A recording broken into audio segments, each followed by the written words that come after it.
وما أرسلناك إلا رحمة للعالمين আমার আল্লাহ জানায় দেন দুনিয়ার মানুষেরা শুধু তোমাদের বাটেরার জন্য রহমত নয়, শুধু তোমাদের মেঘনার জন্য তিতাসের জন্য রহমত নয়, শুধু বাংলাদেশের জন্য রহমত নয়, আল্লাহ জানায় দেন পুরো পৃথিবীর জন্য तमाम দুনিয়াবাসীর জন্য রহমত। আমার রাসূলকে রহমত হিসেবে তোমাদের জন্য প্রেরণ করেছি। শুধু মানুষের জন্যই রহমত তা নয়, আমি আল্লাহ গোটা সৃষ্টি জগতের জন্য ওমা আরসালনাকা ইল্লা রাহমাতাল লিল আলামিন। গোটা সৃষ্টি জগতের জন্য রহমত হিসেবে আমি আল্লাহ আমার হাবিবকে প্রেরণ করেছি। সুবহানাল্লাহ। আল্লাহ সুবহানাহু ওয়া তাআলা সেই জন্য আল্লাহ তাআলা সূরাতুল আল ইমরানের 31 নম্বর আয়াতে আল্লাহ তাআলা জানায়া দেন तमाम দুনিয়ার মানুষদেরকে ডাক দেয়, এ দুনিয়ার মানুষেরা আমি আল্লাহ জানতে চাই তোমরা কি আমি আল্লাহকে ভালোবাসতে চাও কিনা। কি বলেন বাটেরার মুসলমানেরা, আমরা কি আল্লাহর ভালোবাসা পাইতে চাই কি চাই না? কারণ সবাই তো আমরা আল্লাহর ভালোবাসা চাই, কারণ না চেয়ে তো কোনো উপায় নাই। ওই আল্লাহই তো আমাদেরকে সৃষ্টি করেছেন, ঠিক না ঠিক? তো যে আল্লাহ আমাদেরকে এত দয়া করে মায়া করে, ওই আল্লাহ যে সৃষ্টি করলেন, ওই আল্লাহকে ভালোবাসা ছাড়া আমাদের বিকল্প কোনো রাস্তা নাই। কি বলেন, আছে নাকি? এজন্য আল্লাহ জানে, আল্লাহ জানার পর আল্লাহ দুনিয়ার মানুষদেরকে জানায় দেয়, দুনিয়ার মানুষেরা তবে আমি আল্লাহকে ভালোবাসতে চাও তোমরা, আমি জানি। তবে কিভাবে আমি আল্লাহকে ভালোবাসবা, আমি আল্লাহকে তোমরা কিভাবে পাইবা, আমি আল্লাহর মহব্বত কেমনে পাইবা তোমরা দুনিয়ার মানুষেরা? তোমরা চাইলেই তো আমি আল্লাহকে ভালোবাসতে পারবা না, ঠিক না ঠিক? কারণ দুনিয়ার প্রধানমন্ত্রীর কাছে কেউ চাইলেই যেতে পারে না, পারে? বলেন, অনুমতি লাগে, মাধ্যম লাগে, লাগে কি লাগে না? আল্লাহ বলে, বান্দা দুনিয়ার মানুষেরা আমি জানি তোমরা আমি আল্লাহকে ভালোবাসতে চাও, তবে আমি আল্লাহর ভালোবাসা কেমনে পাইবা? ও দুনিয়ার মানুষেরা শুনিয়া নাও, আমি আল্লাহ সূরা আল ইমরানের 31 নম্বরে জানায়া দেই দুনিয়ার মানুষেরা। আল্লাহ বলেন, হে নবী, নবীকে ইঙ্গিত করে আল্লাহ তাআলা বলে, কুল বলে দেন, আপনি জানায়া দেন নবী, কুল ইন কুনতুম তুহিব্বুনাল্লাহ। হে নবী আপনি জানায়া দেন দুনিয়ার মানুষেরা আমি আল্লাহকে যদি ভালোবাসতে চাই, মাধ্যম একটাই, ফাত্তাবিউনি ইউহিব্বুকুমুল্লাহ। আল্লাহ জানায়া দেন দুনিয়ার মানুষেরা যদি আমি আল্লাহকে ভালোবাসতে চাই, তারা অন্য কোন পন্থা আমি আল্লাহর ভালোবাসা পাবে না যদি আমি আল্লাহ ভালোবাসা দান না করি, ঠিক না বেঠিক? কারণ আল্লাহ যদি আমাদেরকে ভালোবাসা না দেয়, আমরা কোশ্চিনকালও আল্লাহর ভালোবাসা অর্জন করতে পারবো না। তবে আল্লাহ জানায় দেন কিভাবে করলে, কি করলে আমি আল্লাহ তোমাদেরকে ভালোবাসবো। আল্লাহ বলে, নবী আমার জানায় দেন আপনার উম্মতদেরকে, তারা যেন আপনি নবীর ইত্তেবা করে, ফাত্তাবিউনি। তারা যদি আপনার হাবিবের, আমি আমার হাবিবের ইত্তেবা করে, হে রাসূল আপনার ইত্তেবা অনুকরণ করে, তাহলে তাদেরকে আমি আল্লাহকে ভালোবাসা লাগবে না, বরং আমি আল্লাহ ওয়াদা করতেছি, ইউহিব্বুকুমুল্লাহ, আমি আল্লাহ স্বয়ং তাদেরকে ভালোবাসবো। সুবহানাল্লাহ। তাহলে আল্লাহকে ভালোবাসার মাপকাঠি কি বলেন? নবীজির মহব্বত, ঠিক না ঠিক? কারণ আল্লাহ নিজেই জানায়া দেন। আপনাদের বিশ্বাস না হলে আমি আয়াত নাম্বার বলে দিয়েছি, সূরা আল ইমরান 31 নাম্বার আয়াত আপনারা খুলে দেখবেন, বাংলা তরজমা পাওয়া যায়। পারা নাম্বারও বলে দিয়েছি, হিফজ কোরআন শরীফের 3 নাম্বার পারার 13 নাম্বার পৃষ্ঠার মধ্যে দেখবেন, 3-4 লাইন পরে দেখবেন এই আয়াতটা আল্লাহ তাআলা নাযিল করেছে, স্পষ্ট জানায়া দেন, কুল ইন কুনতুম তুহিব্বুনাল্লাহ ফাত্তাবিউনি ইউহিব্বুকুমুল্লাহ। যদি দুনিয়ার মানুষেরা আপনি হাবিবকে ইত্তেবা করতে পারে, হে রাসূল আপনাকে ভালোবাসতে পারে, আপনার মহব্বত করতে পারে, ইত্তেবা করতে পারে, তাহলে আমি আল্লাহ ওয়াদা করলাম, আমি আল্লাহ ওই বান্দা বান্দিকে ভালোবাসবো। সুবহানাল্লাহ। আল্লাহ আরো সুসংবাদ দিয়ে দেয়, আল্লাহ বলেন, হে দুনিয়ার মানুষেরা, হে নবী তাদেরকে জানায়া দেন, আমি আল্লাহ যাকে ভালোবাসবো, আমি আল্লাহ যাকে মহব্বত করব, আমি আল্লাহ যাকে ভালোবাসবো, ইয়াগফিরু লাকুম যুনুবাকুম ওয়াল্লাহু গফুরুর রহিম। আমার আল্লাহ জানায় দেয়, কারণ আমি আল্লাহ পবিত্র। আল্লাহ কি পবিত্র বলেন? পবিত্র কিনা? আল্লাহ শুধু পবিত্র না, আল্লাহ মহাপবিত্র। আল্লাহর চাইতে পবিত্র কোনো জিনিস আছে না নাই? আল্লাহ এজন্য বলে, ও দুনিয়ার মানুষেরা শুনিয়া নাও, আমি আল্লাহ পবিত্র। অতএব আমি আল্লাহ যেই বান্দা বান্দিকে ভালোবাসবো, ওই বান্দা বান্দিকেও আমি আল্লাহ অপবিত্র রাখবো না। কারণ আমি আল্লাহ পবিত্র, আর পবিত্র জিনিসকে আমি আল্লাহ ভালোবাসি। এই জন্য যেই বান্দা বান্দি গুনাহ করে, গুনাহ হলো অপবিত্র জিনিস, ঠিক না ঠিক? গুনাহ হলো নাপাক জিনিস, এই জন্য গুনাহের স্থান হলো জাহান্নাম, ঠিক না ঠিক? গুনাহের কারণে মানুষ কোথায় যায়? জাহান্নামে যায়। আর নেকি হলো ভালো জিনিস, নেকি এই জন্য নেকি তাকে জান্নাতে পৌঁছায় দেয়। সুবহানাল্লাহ। এজন্য আল্লাহ বলে, যে বান্দা বান্দি হে রাসূল আপনাকে ভালোবাসবে, আপনাকে মহব্বত করবে, আমি ওয়াদা করলাম ইউহিব্বুকুমুল্লাহ, আমি আল্লাহ তাকে ভালোবাসবো। তবে ভালোবাসার কারণে কি করব? যে যাকে ভালোবাসে সে তাকে কি করে? উপযুক্ত বানায় নেয়, না কি নেয় না? দেখবেন ভালোবাসার মানুষের গায়ে যদি ভালো পোশাক না থাকে, তাহলে ওই অন্য বন্ধু তাকে ভালো পোশাক কিনে দেয়, দেয় কি দেয় না? কয় না হলে বন্ধু তোমাকে নিয়ে আমি ভালো স্টাইলে যেতে পারবো না, বিবাহের অনুষ্ঠানে যেতে পারবো না, তাহলে আমার মান সম্মান থাকবে না। বলবে দেখছো এক বন্ধুর গায়ে কি দামি শার্ট, আর এক বন্ধু কেমন নোংরা, এর সাথে নাকি বন্ধুত্ব করেছে। এজন্য আল্লাহ বলে, আমি আল্লাহ যাকে ভালোবাসবো, আমি আল্লাহ মহাপবিত্র, আমি আল্লাহ ওই বান্দা বান্দিকে পবিত্র বানায়া দেব। কেমনে পবিত্র বানাবো? আল্লাহ বলে, ওয়ায়াগফিরু লাকুম যুনুবাকুম ওয়াল্লাহু গফুরুর রহিম। আমার আল্লাহ বলে, ওয়ায়াগফিরু লাকুম যুনুবাকুম, আমি আল্লাহ তার জীবনের সব গুনাহগুলি ক্ষমা করে দিব। সুবহানাল্লাহ। কি সুসংবাদ আল্লাহ শোনায় দেয়, যে আমি যে নবী আপনাকে যে ভালোবাসবে, আমাকে আল্লাহকে ভালোবাসা লাগবে না, বরং আমি আল্লাহ তাকে ভালোবাসবো। আর এই ভালোবাসার কারণে তার জীবনের সব গুনাহগুলি ক্ষমা করে দিব। সুবহানাল্লাহ। আল্লাহ তারপর আরো জানায় দেয়, ও বান্দা বান্দি কেন ক্ষমা করব জানো? গফুরুর রহিম, আমি আল্লাহ হচ্ছি দয়াবান, ক্ষমাশীল। সুবহানাল্লাহ। আমি আল্লাহ ক্ষমাশীল, আমার চাইতে কেউ ক্ষমাকারী নাই। আমি আল্লাহ দয়াবান, আমার চাইতে দয়াবান কেউ নাই। এই জন্য আমি আল্লাহ যাকে ভালোবাসবো, ওই বান্দা বান্দিকে দয়া মায়া করে গফুর রহিম তাকে ক্ষমা করে দিব। সুবহানাল্লাহ। তাহলে আমরা একটা শিক্ষা পাইলাম এই আয়াত থেকে, যে আল্লাহকে ভালোবাসতে চাইলে কার মহব্বত লাগবে বলেন? নবীজির মহব্বত। কার মহব্বত? নবীজির মহব্বত। এখন নবীজিকে কেমনে ভালোবাসবো সেই ফর্মুলাও আছে না নাই? নবী স্পষ্ট জানায় দেন হাদিসের মধ্যে, মান আহাব্বা সুন্নতি ওয়া মান আহাব্বানি কানা মাই ফিল জান্নাহ।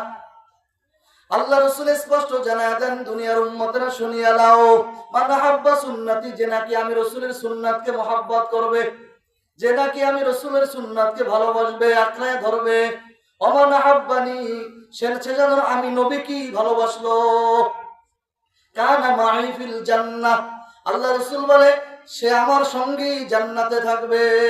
সুবহানাল্লাহ। আমরা কি রাসূলের সাথে জান্নাতে যাইতে চাই কি চাই না? তাহলে চাইলে মাধ্যম কি? নবীজিকে ভালোবাসতে হবে। আর নবীজি জানায় দিয়েছেন, আমার ভালোবাসার স্লোগান দিলে ভালোবাসা হবে না।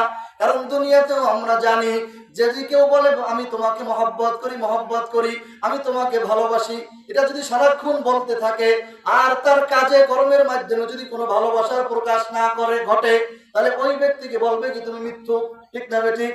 কারণ তুমি মুখে বলো ভালোবাসি, কিন্তু তোমার কাজে কর্মে কথাবার্তা ওঠা বসায় কোনো ভালোবাসার মাপকাঠি নাই, ঠিক না ঠিক? এই জন্য আল্লাহ রাসূল বলে, মান আহাব্বা সুন্নতি ওয়া মান আহাব্বানি, মান আহাব্বা সুন্নতি ফাকাদ আহাব্বানি ওয়া মান আহাব্বানি কানা মাই ফিল জান্নাহ। এই দুনিয়ার উম্মতেরা যে আমি রাসূলকে ভালোবাসবে, যে আমি রাসূলের সুন্নাতকে ভালোবাসবে, সে যেন আমি রাসূলকে ভালোবাসলো। আর যে আমি রাসূলকে ভালোবাসবে, জানিয়ে রাখো সে আমার সঙ্গী জান্নাতে যাবে। সুবহানাল্লাহ। তাহলে আমরা এক নম্বরে পাইলাম আল্লাহর ভালোবাসার মাপকাঠি নবীজির মহব্বত, ঠিক না ঠিক? আর নবীজির ভালোবাসার মাপকাঠি হলো আর নবীজির সুন্নাতের মহব্বত, ঠিক না ঠিক? তাহলে নবীজির সুন্নাত যেগুলি আছে এগুলি মারির দাঁত দিয়ে আঁকড়ে ধরতে হবে, ঠিক না ঠিক? নবীজির যেভাবে খানা খাইছেন আমরাও সেইভাবে খানা খাওয়ার অভ্যাস করবো, ঠিক না ঠিক? নবীজি দস্তারখান বিছিয়ে খানা খাইছে। আমরা যদি নবীজির আশিক হই, আমরাও দস্তারখান বিছিয়ে খানা খাবো। নবীজি পেটের 3 ভাগের 1 ভাগ খানা খাইছে, আমরাও যদি নবীজির মহব্বত করি, আমরাও পেটের 3 ভাগ করে 1 ভাগ খানা খাবো, 1 ভাগ পানি খাবো, আর 1 ভাগ খালি রাখবো। ঠিক না ঠিক? আমার নবী টুপি পরছি, আমরাও নবীর মহব্বত যদি দাবি করি, নবীর যদি আশিক হই, আমরাও টুপি পরবো। আমার নবী দাড়িকে ছেড়ে দিয়েছে, লম্বা করেছে। আমরা যদি নবীকে মহব্বত করতে হয়, নবীর সাথে জান্নাতে যেতে হয়, তাহলে আমাদেরকেও দাড়ি রাখতে হবে, কি হবে না বলেন? এক কথায় A to Z, আমার ঘুম থেকে শুরু করে আমার খাওয়া দাওয়া, এমনকি বিবাহ শাদী, এমনকি স্ত্রী সহবাস, যা কিছু আছে সব কিছু নবীজির তরিকা হওয়া লাগবে। ঠিক না ঠিক? আমার যুবকরা আজকে ম্যারাডোনাকে মহব্বত করে, মেসিকে মহব্বত করে, এজন্য মেসি 10 নম্বর গেঞ্জি গায়ে দেয়, আমার যুবকেরাও 10 নম্বর গেঞ্জি গায়ে দেয়। জিজ্ঞাসা করলে বলে, যদি জিজ্ঞাসা করে ও যুবক তোমার গায়ে কেন 10 নম্বর গেঞ্জি, বলে হুজুর বুঝবেন না। বলেন বল কেন, বলো কেন বুঝবো না, একটু ভাঙ্গাইয়া বলো। বলে হুজুর এই 10 নম্বর গেঞ্জি তো মেসি পরে, এই জন্য মেসির ভালোবাসা আমার থাকার কারণে আমিও এই জন্য 10 নম্বর গেঞ্জি গায়ে দিয়েছি। আমিও এই জন্য 10 নম্বর গেঞ্জি গায়ে পড়েছি। কেন পড়ছে? ওই যে মেসির মহব্বতে। ঠিক না ঠিক? তাহলে কোন যুবক, কোন বৃদ্ধ, কোন মা বোন যদি আল্লাহ নবীর মহব্বতে হয়ে যায়, আল্লাহ নবীর আশিক হয়ে যায়, ওই ব্যক্তিও তো, ওই বান্দা বান্দিও তো চিন্তা করবে, আরে আমার নবী কেমন পোশাক পরতে, আমার নবী কোন পোশাক পরলে খুশি হয়, আমার গায়ের মধ্যে সেই পোশাকটা উঠাবো। ঠিক না ঠিক? এটার নাম তো মহব্বত। মহব্বত কিনা বলেন? দেখবেন দুনিয়াতে যে যাকে মহব্বত করে, বন্ধু বন্ধুর মতো ড্রেস বানায়, এক পোশাক বানায়, এক রঙের টুপি পরে, এক রঙের গেঞ্জি পরে, এক রঙের প্যান্ট পরে, পরে কি পরে না? কারণ সে বুঝাইতে চায়, দুনিয়ার মানুষদেরকে দেখাইতে চায়, দেখো দেখো আমরা দুইজন বন্ধু। এজন্য বন্ধুর গায়ে যেমন কালার, আমার গায়ে তেমন কালার, বন্ধু যেমন সাজছে আমিও তেমন সাজছি। এজন্য আমার নবীও জানায়া দেয়, মান আহাব্বা সুন্নতি ফাকাদ আহাব্বানি ওয়া মান আহাব্বানি কানা মাই ফিল জান্নাহ। ও বাটেরার মুসলমানেরা, তোমরা যদি খালি জবানে বলো আমরা নবীজির আশিক, আমরা নবীজিকে মহব্বত করি, আমি নবী এটা স্বীকার করি না, আমি তখনই স্বীকার করব যখন দেখবো তুমি আমার মহব্বতে, তোমার গায়ের রঙের মধ্যে আমি নবীজির রং লেগেছে, তোমার চেহারার মধ্যে আমি নবীর রং লেগেছে, তোমার মাথার মধ্যে আমি নবীর টুপি উঠেছে, তোমার কথার মধ্যে আমি নবীর স্বভাব চলে আসছে, তোমার জবান দিয়ে মিথ্যা বের হয় না, কারণ আমার নবী কোনোদিন মিথ্যা বলে নাই। বলছে নাকি? তাহলে নবীজির যদি কেউ আশিক হয়, ওই ব্যক্তিও মিথ্যা বলতে পারে না, কারণ আমি তো নবীজির আশিক। আমার নবী বলছে মিথ্যা বলা যাবে না, মিথ্যা বলা সবচেয়ে কবিরা গুনাহ এবং গুনাহের মা। বলছে নবী বলে সবচেয়ে গুনাহ, মহা গুনাহ হচ্ছে মিথ্যা বলা। মিথ্যা হচ্ছে সকল গুনাহের মা। কারণ মিথ্যা ছেড়ে দিলে, আল্লাহ রাসূলের দরবারে এক মানুষ এসে, একজন বিধর্মী বলতেছে, ইয়া রাসূলুল্লাহ, ইয়া হাবিবাল্লাহ, আমি ইসলামের এত নিয়ম কানুন মানতে পারবো না।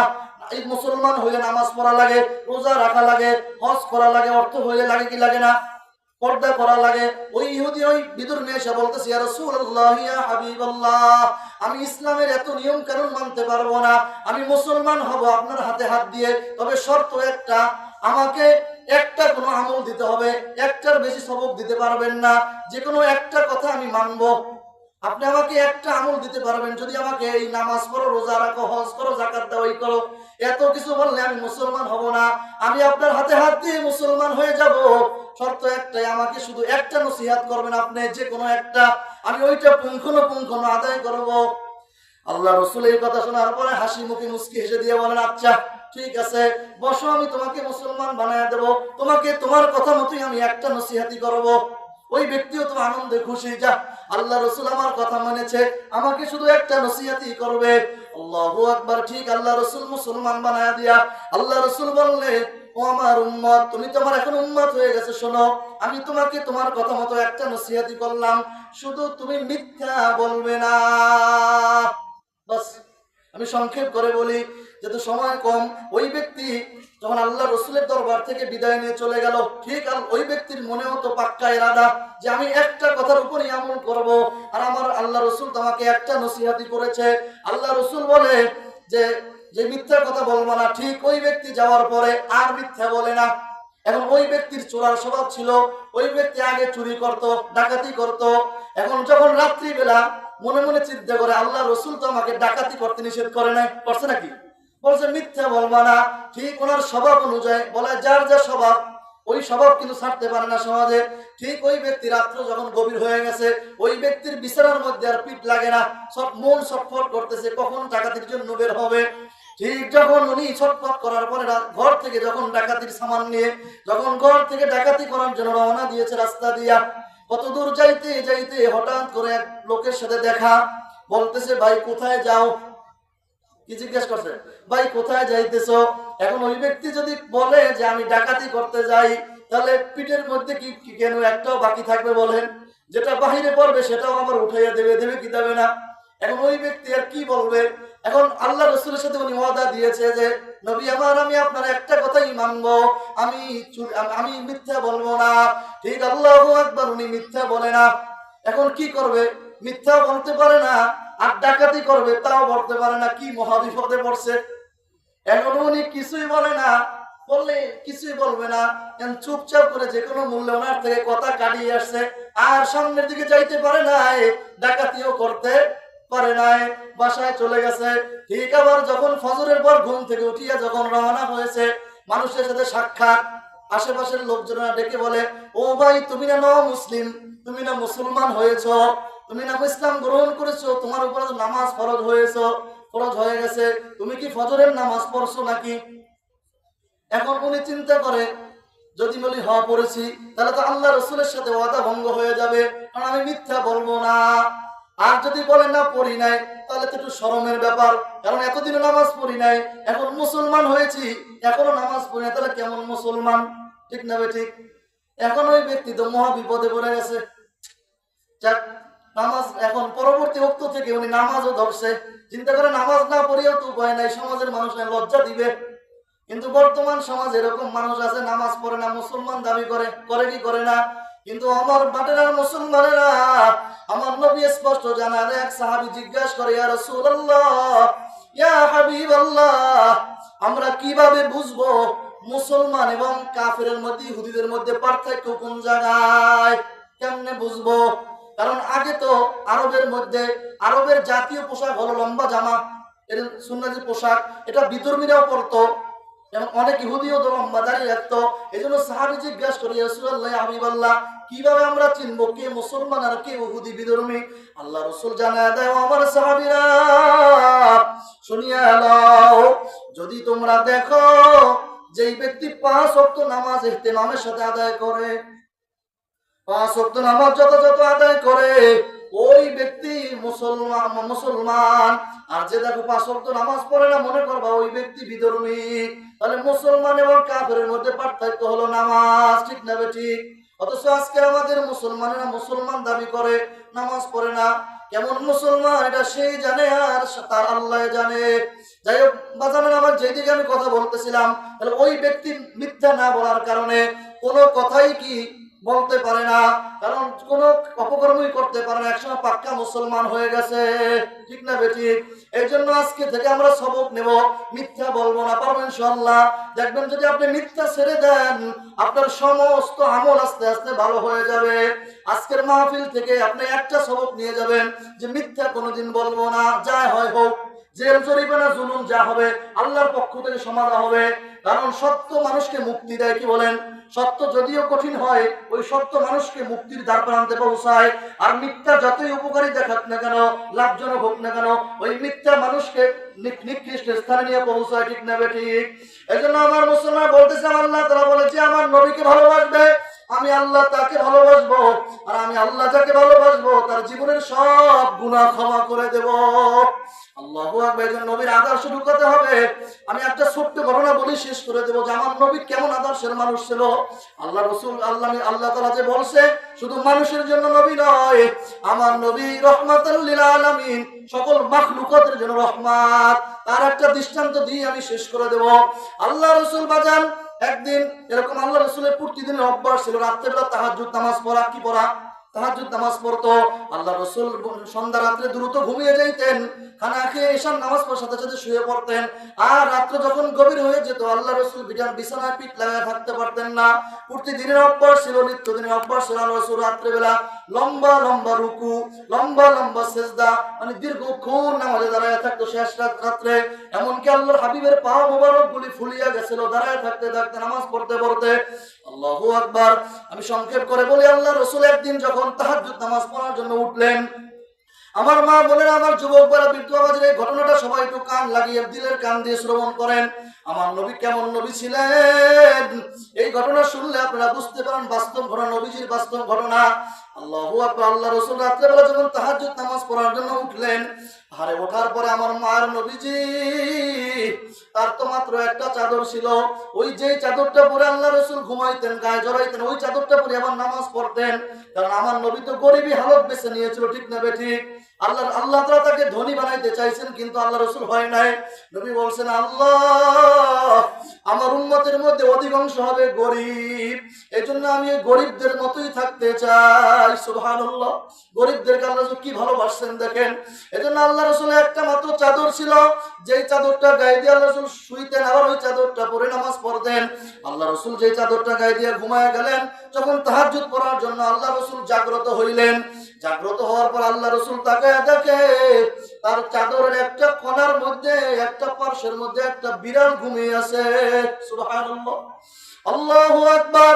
যখন ওই বিড়ালটা চাদরের এক কোণার মধ্যে ঘুমানো, আল্লাহ রাসূল কেমন মার নবী, আরে ঘুমন্ত বিড়ালের ঘুম ভাঙলেন না। আল্লাহ রাসূল পাশে বসে আছেন, অপেক্ষা করতেছেন, আর বিড়ালের দিকে তাকায় আছে কখন বিড়ালের ঘুম ভাঙবে আর আমার মায়ের নবীজি ওই চাদর নিয়ে মসজিদে যে নামাজ আদায় করবে, তাহাজ্জুদের নামাজে দাঁড়ায় যাবে। কিন্তু আল্লাহর কি পরীক্ষা, আল্লাহর কি খেলা, সময়ের পর সময় যায়, কিন্তু আল্লাহু আকবার, বিড়ালের ঘুম তো ভাঙে না। কিন্তু আমার মায়ের নবীও কেমন, যে একটা বিড়ালকেও কষ্ট দিবে না। আরে আমরা তো কত মানুষকে কষ্ট দেই। আমার মায়ের নবীর চরিত্র কেমন ছিল, যেমন কি বিড়ালটার ঘুমটাও ভাঙায় না। আমার নবী অপেক্ষা করতেছে কখন বিড়ালের ঘুম ভাঙবে, কিন্তু না, সময় যাইতে যাইতে তাহাজ্জুদের সময় ফুরিয়ে গেছে। দেখে তাহাজ্জুদের টাইম আর নাই। হযরত বেলাল রাদিয়াল্লাহু তাআলা মসজিদ নববীর মধ্যে আযান দিয়ে দিছে। আল্লাহু আকবার, আল্লাহু আকবার, আল্লাহ বড়, আল্লাহ সবচেয়ে বড়। মুয়াজ্জিন আযান দিয়ে দিছে, আল্লাহু আকবার। নবী তারপরও বিড়ালের ঘুম ভাঙায় না। নবী আমার তাকায় আছে, অপেক্ষা করতেছে রাহমাতুল লিল আলামিন, যার শরীরে মশা মাছি পর্যন্ত বসা হারাম, সেই রাহমাতুল লিল আলামিন একটা ঘুমন্ত বিড়ালের ঘুম না ভাঙার জন্য, কারণ একটা বিড়ালকেও কষ্ট দিতে চায় না। এজন্য নবী আমার অপেক্ষা করতেছে। আরে যখন দেখতেছে না আর যদি অপেক্ষা করি তাহলে আহারে মসজিদে না জামাতের সময় হয়ে গেছে, আমি যদি আর অপেক্ষা করি তাহলে আমার জামাত ছুটে যাবে। সাথীরা সাহাবায়ে কেরাম না মসজিদ নববীর মধ্যে অপেক্ষা আছে কখন নবী আসবে আর জামাতে দাঁড়ায় নামাজ পড়ে ফজরের। আল্লাহ রাসূল তখন ঘুমন্ত বিড়ালের ঘুম ভাঙেন না। নবী আমার কি করলে শুনে, ও আমার ভাটেরা, মুসলমানেরা, ও আমার মা বোনেরা, কেমন নবী আমার। আজকে তো তোমরা নবীকে কষ্ট দাও, নবীকে চিনলা না। নবী আমার তখনও ঘুমন্ত বিড়ালের ঘুম ভাঙে না। নবী ঘরের মধ্যে উঠিয়া দাঁড়ায় একটা কেচি নিলেন, একটা দাও নিলেন, কাটার জন্য একটা অস্ত্র নিলেন। নবী আমার একটা অস্ত্র নিয়া ঘুমন্ত বিড়ালটা যে জায়গার মধ্যে ঘুম হয়েছিল ওই জায়গাটা রাখিয়া আমার নবী কেচি দ্বারা কাটিয়া বাকি অংশ নিয়ে আমার নবী মসজিদে যায়, নববীতে যায় নামাজ আদায় করছে। তারপরও কিন্তু ঘুমন্ত বিড়ালের ঘুম আমার নবী ভাঙে না।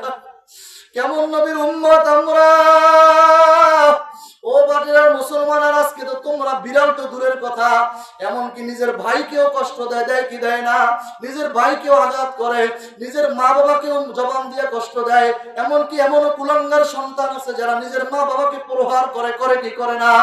ও কুলাঙ্গার সন্তানরা, ভালো করিয়া শুনিয়া নাও, তুমি তো এমন নবীর উম্মত যেই নবী মানুষকে তো কষ্ট দেওয়া দূরের কথা, একটা বিড়ালকেও কষ্ট দেয় না। এই এইজন্য আল্লাহু আকবার, রাসূল হাদিসের মধ্যে বলেন, লা ইউমিনু আহাদুকুম হাত্তা কুনা হাব্বা ইলাইহি মিন ওয়ালিদিহি ওয়া ওয়ালাদিহি ওয়ান নাসি আজমাইন। নবী আমার স্পষ্ট জানায় দেয়, কোন ব্যক্তি যদি আল্লাহু আকবার এমন তোমার সন্তান সন্ততি, নিজের জন্ম দেওয়া সন্তান সন্ততি এবং তোমার জন্মদাতা পিতা মাতা এবং সমগ্র মানুষ, বন্ধু বান্ধব, নেতা নেত্রী, এই সকল মানুষের চাইতে আমি নবীকে বেশি মহব্বত করা লাগবে, না হলে তুমি পূর্ণ মুমিন হতে পারবে না। এখন বাটেরা মুসলমানের কাছে আমি প্রশ্ন রেখে গেলাম, আপনারা বালির সাথে মাথাটা লাগায় একটু চিন্তা করবেন। নবী যে বলছে তোমার পিতা মাতা, তোমার সন্তান সন্ততি, তোমার বন্ধু বান্ধব, সমগ্র দুনিয়ার সব মানুষের চাইতে আমি নবীকে বেশি মহব্বত করা লাগবে। এখন চিন্তা করুন, আমি কি আমার নবীকে বেশি মহব্বত করতে পারলাম, নাকি আমার সন্তানকে বেশি মহব্বত করি? সন্তান আপেল আনতে কইলে আমার পকেটে টাকা না থাকলে আমি ধার করিয়া, এমনকি ভিক্ষা করিয়া হলেও আপেল নিয়ে আসি সন্তানের জন্য, আসে কি আসে না? আর আমার নবী যে বলছো, দুনিয়ার মুসলমানেরা তোমরা আমি নবীকে কষ্ট দিও না, দাড়ির মধ্যে পোষ লাগাও না, আমি নবীর সিনার মধ্যে পোষ লাগে, তোমরা সুন্নতি লেবাস করো, আমি রসুলকে অনুসরণ করো। আমরা কি রসুলকে অনুসরণ করতে রাজি আছি ইনশাআল্লাহ? কি বলেন? কারণ রসুলকে ভালোবাসলে আমাদেরকে ভালোবাসবেন কে? আল্লাহ। তাহলে এই জন্য আমরা সবাই রসুলকে ভালোবাসতে চাই কি চাই না? কে কে রসুলকে ভালোবাসতে দুই হাত জায়গায় দেখায়। আল্লাহ, আমরা দুইটা হাত তোমার দরবারে চাই। আল্লাহ, তুমি আমাদের হাতগুলি কবুল করো, তুমি আমাদের প্রত্যেক রসুলের আশিক হিসাবে কবুল আর মঞ্জুর করে নাও। আল্লাহুম্মা আমিন। আখির দাওয়ানা আলহামদুলিল্লাহ।